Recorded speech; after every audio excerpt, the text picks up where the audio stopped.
the signal will be fair. How's it going, everybody? I decided to come out for the evening. This is the park that I love to jog, that I talk about my jogs at the beach. So I'm at the beach, and I'm met up with one buddy. We work together by and large. He's all right. Um, he's a good dude. He does yoga. Um, but yeah, it's been a very very long time since I ever took the Fourth of July celebration for um, the nobility of the country and things like that, right?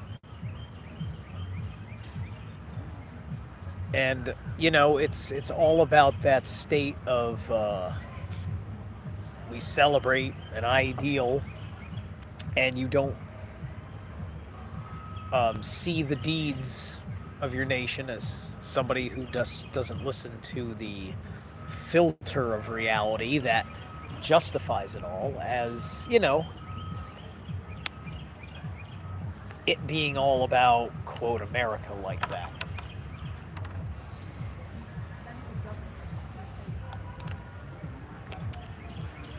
But I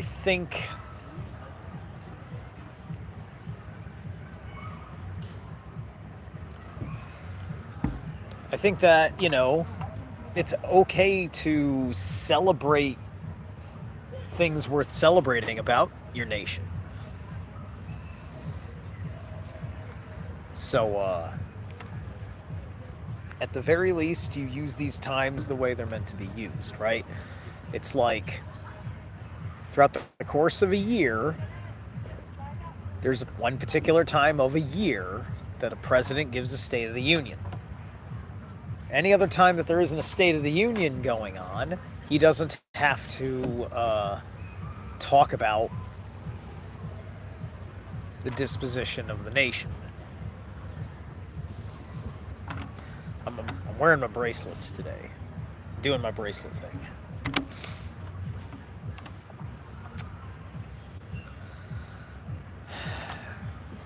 Should straighten this thing out.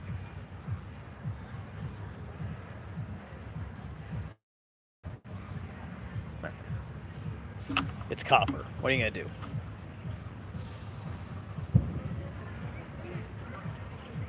Tomorrow. Tomorrow you will see dual cast from Awaken Your Mind channel. You're gonna see me and Derek and Mario West, possibly others joining later on. We're gonna have an interview with Tom Althouse. Keo the links.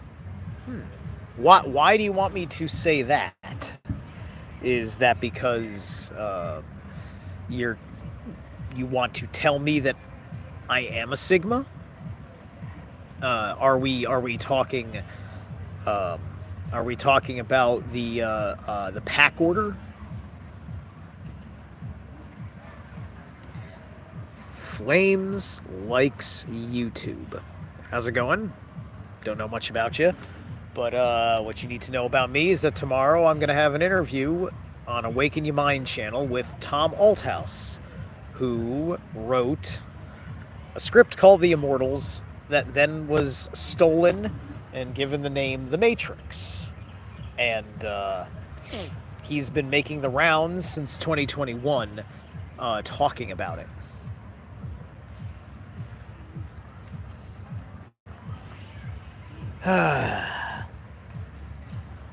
All right, my man.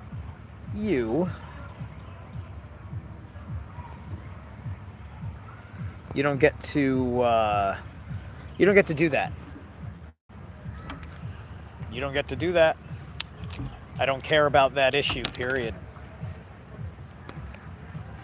that is an ancient tribal issue being wrapped up in monotheistic religious ideology. Those are just people that don't like each other, at war with each other. Hey, Frey and Hella.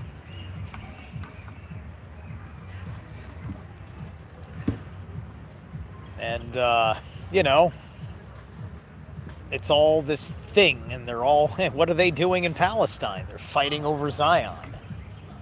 And, the Zion angle is this interesting part of Tom Althouse's story as to why Zion is a thing. And I have to re-ask him about that and about its place in the script, because there's a lot. Listen. All right, here we go. Let's talk about Rayan. Let's talk about praying. Let's talk about subjugation. Let's talk about condescension. Right? To be prey. To put yourself in the state of the prayer. You are either hunting or being hunted. So you are asking God to hunt when you should be hunting yourself. Or you are leaving yourself to be of the slaughter because of the guilt complex that you feel over something, and that somebody else's business needs to be my business. Otherwise, your world is suffering. And thus we need to pray, because you want the whole world to know that you have empathy. And you want the whole world to know that that's the only thing that you have, is empathy. Because you won't give anything else, and so you have to run around and bother people because you feel guilty that you didn't give money, that you didn't enlist in the military, that you don't work for some intelligence agency. You feel fucking helpless, and you appeal to an outside authority, and thus you prey upon the gods. And you devour the gods to feel good about yourself. This is why pagans don't pray, heathens don't pray, animists don't pray. Those in connection with the higher force don't even pray.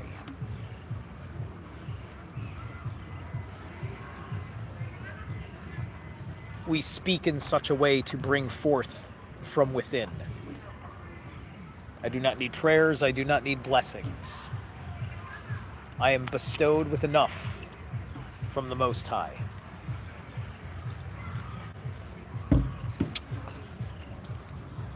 And I will be bestowed with everything that I deserve, because that is my karma. So you need to understand that this is not a place for lambs to come to the slaughter. This is not a place to go hunting for lambs. There will be no prayer here. I don't even want to hear people pray to Odin. How about that?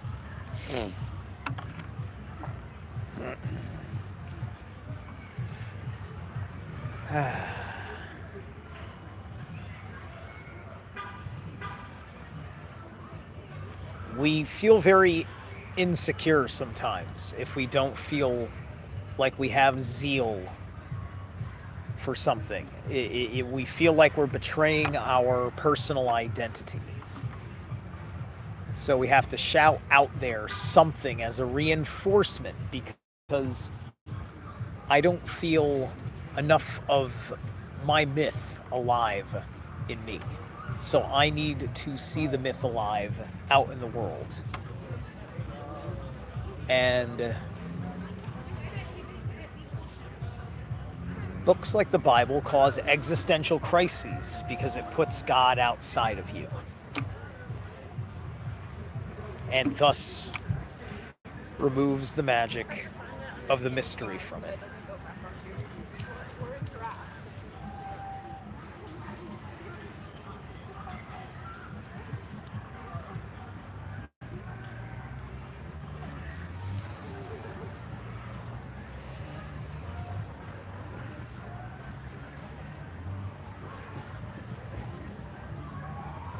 There's a lot of interesting stuff going on in astrology right now, in my own personal astrology. So it's interesting being aware of it while integrating new attitudes, new ideas, new feelings, all the stuff that I have to allow to come in since I have purged the rest. Um, which I feel a whole lot better about it now, right? The only thing I can feel good about was my hallucination of what I thought was good stuff leading to a particular good future. But none of that matters without the proper respect. And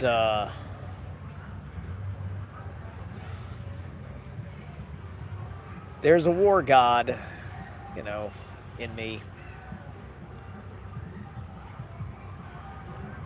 It's not really a war god in me, but it is that that avatar. That perhaps it is that imago of my higher self. Um,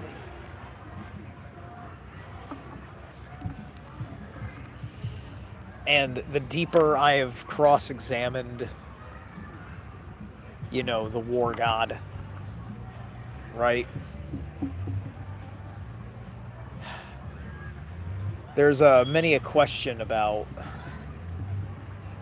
what it is to be a war god, right? I saw an interesting meme because there's like the Greek mythology, right? And it's just like there's Ares, god of war, but then they mention like Athena, who's the god of war, goddess of war, but also a goddess of X, Y, and it's just like Ares is just a god of war. The others are gods of war, and then other attributes for like I don't know, it's like three other gods or something. At least there were three in the list. Um,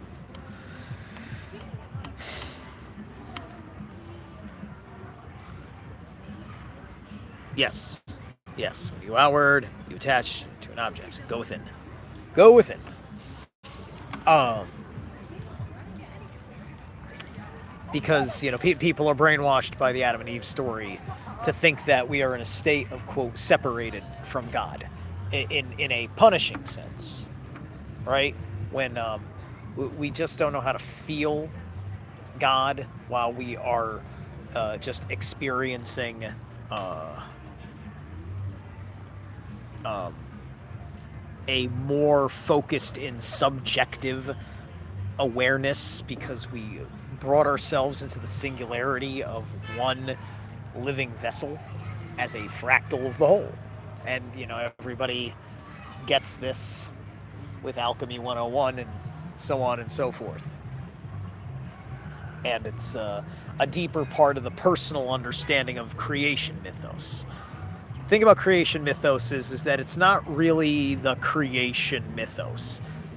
They're like, things have always been, right?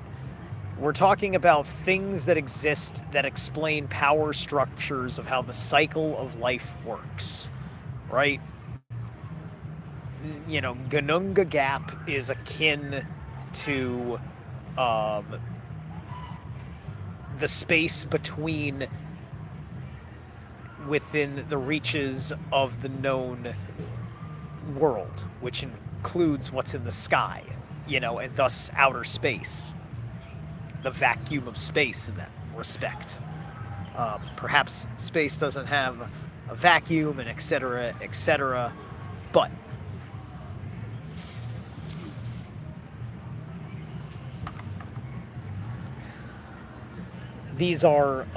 these are system mechanics of the generative and destructive principles, just continuing to play in cycles of the macro and the microcosm. Very simple.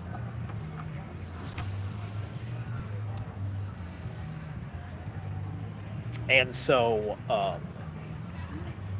the life cycle for the continuity of a group of peoples that emerge in this world um, flows out of one of the various cycles of what we look at as Ragnarok in the Norse, and um, we'll say it's creation and then destruction, which is Ragnarok in the Norse, and then creation and then destruction in Hindu mythology, and all the different things they have. Granted, end of the world stuff is more predominant with the Germanics, it seems, which I think has a lot to do with the whole fire tribe of the North situation associated with those of us from the North. Um, and that gets into the Hopi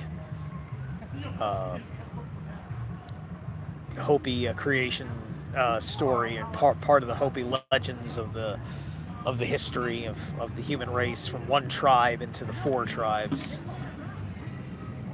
Maybe technically a fifth tribe towards the middle point, right? Because there's an understood middle point, which is basically the Middle East in the way that the system works with the red man, the white man, the black man, and the yellow man.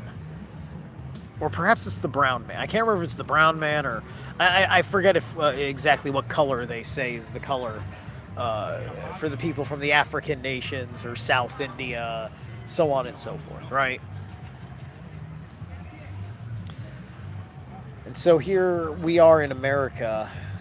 We're men of the North in the land of the men of the West, who is supposed to be the red man. And I think a lot of the red man is still just, I think, like the Spanish people of the native bloodlines in the lower Americas, Mexico, Central, South America. Um, they, they might have ancestry situations, right? Because, if migration patterns are semi-right about people who came down from the South, right? But I am also not a fan. I'm just not a fan of the colonialist or anti-colonialist narrative. So I don't really care that much in that respect. And I haven't decided yet how I feel about that. But I just have a feeling that if it's not true, there might be a bunch of people down there that are motivated on the belief of that idea being true, and thus feeling that they have at least a claim to certain aspects of the American Southwest. And that's very similar to the pretenses of done by people like Hitler, right? The Blitzkrieg in Poland. The propaganda on that is we gotta take, the Polish are abusing and exploiting Germans that would have been Germans if it weren't for how they chopped us up after World War I.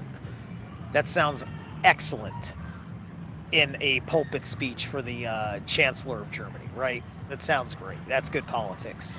Yeah, but that's not the reality, because they just went and they took all of Poland and held it, right? And of course they had to, because of all the trouble they started just by doing that. So, yeah. Because, me, Mr. Mustache, had a lot of grandiosity, projected that grandiosity onto the people, and took more noble intentions too far, And this is all before people understood that, oh, wait, the fascists were like beating people in the street that were like political dissenters. It's like, yeah. Yeah, they were beating people in the streets. Like, yeah, this is like the brown shirts browbeat. So like it's democracy, but you didn't have a spirit of the republic defending the integrity of the checks and balances. So you didn't just have a this socialist form of mob rule that wasn't, it wasn't even really the mob. It was just a political party that was weaponized, and forcing all sorts of industrial businesses to serve the state. You know, and it wasn't economically sustainable. And I think that's the real reason why they had to start invading countries, so they could rationalize the resources under a new Germanic Roman Empire. And the